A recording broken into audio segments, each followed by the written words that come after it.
If you are on the market for a new electric car under €30,000 in Ireland, there are relatively few options on the market right now. However, that is set to change with the arrival of this, the brand new MG4.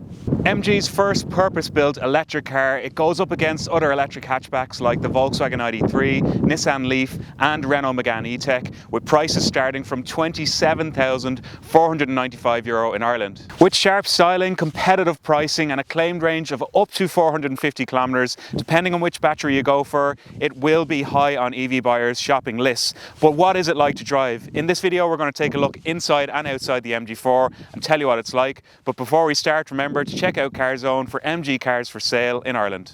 Starting outside, it is arguably MG's best looking car to date, with sharp styling all around. It gets front and rear LED lights and 17-inch alloy wheels are standard across the range. The entry model in the range is the Excite, however this is the higher specification exclusive model and it gets upgraded features like this nice roof spoiler and privacy glass at the rear. There's also 6 colour options to choose from and this one is Black Pearl. But what do you think of the look of the MG4? Let us know your thoughts in the comments.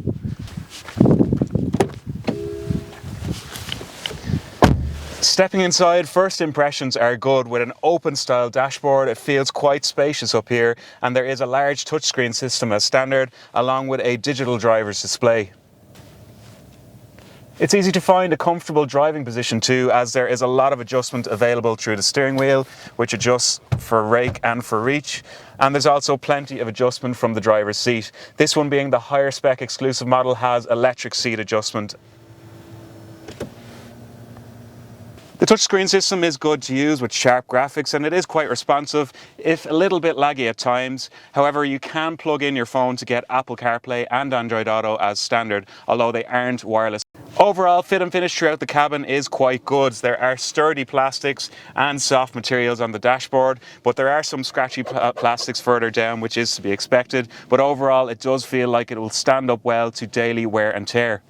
One thing that I like is this chunky steering wheel, which feels nice to the touch and it has plenty of buttons and controls built in for the infotainment system and controlling the digital driver's display, which is quite good too.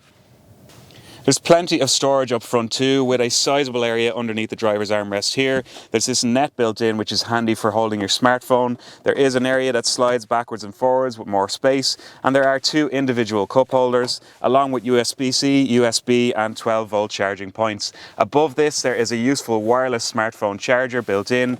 One small criticism is that I do find myself hitting my knee off this centre console at times. However, that is only a small drawback. Stepping into the rear seats, it feels pretty spacious back here too. There is good headroom, good leg room, and overall there should be enough room for 2 adults to sit comfortably on a long journey. There's plenty of storage too, with useful pockets on the backs of the seats at the top and further down, and there is a single USB charge point. It would have been nice to have seen a few more charge points for charging up children's devices. Also, you don't get an armrest built in, however it is overall a comfortable place.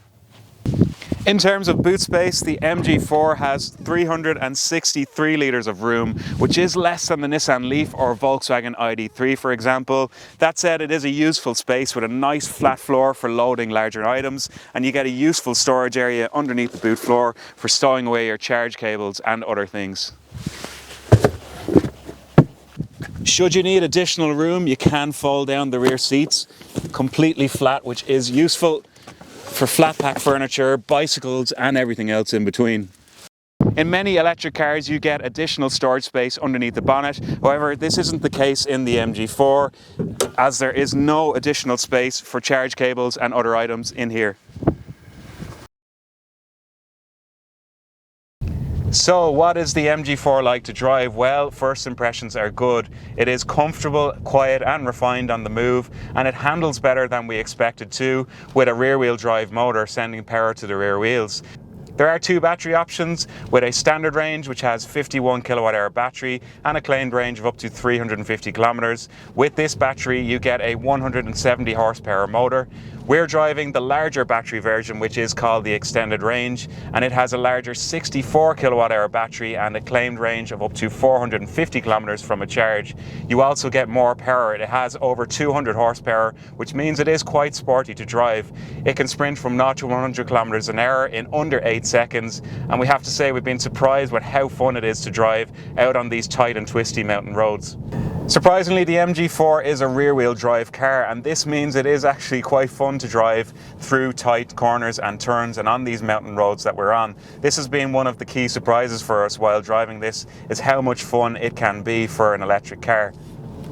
There are different driving modes available through the touchscreen on the dash, with settings including snow, eco, normal and sport. And my own preference is to leave it in the eco mode to get as much range as possible. And in all honesty, it has plenty of power even in eco mode. There's enough power for overtaking.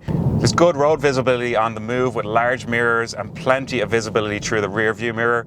And there's also plenty of driving aids too, as standard. So the MG4 scores pretty well in terms of safety too. It has a good turning circle too, which I've really noticed in tight car parking spaces, as you can see here. And the standard reversing camera is pretty high definition and offers a good view. You sit higher up than in most other hatchback cars, like a Volkswagen Golf, for example, in the MG4, which gives you good all-round road visibility, and it is quite nice. In terms of charging, the MG4 can charge at speeds of up to 135 kilowatts with a rapid charger, which means an 80% charge is possible in just over 30 minutes. That is notably better than other MG cars like the MG5 and the ZS EV that we previously tested on the channel. The MG4 has a 7.4 kilowatt AC charger too, which means charging at home will take around 10 hours overnight for a full charge up to 100%. So, should you buy the new MG4? Well, if you're in the market for an electric car that mixes comfort, range and quality at an affordable price point, it should be high up on your shopping list. If your budget allows, we would recommend going for the larger battery version, as it does offer that additional range and power from the driver's seat. That said, some of the MG4's rivals do offer additional practicality and desirability, arguably. However, we do feel it is a very good option relative to what is in the market. Check out Carzone to find MG cars for sale in Ireland from trusted sellers, and also to read our full in-depth review of the MG4. Thanks for watching this video, and make sure to subscribe for more.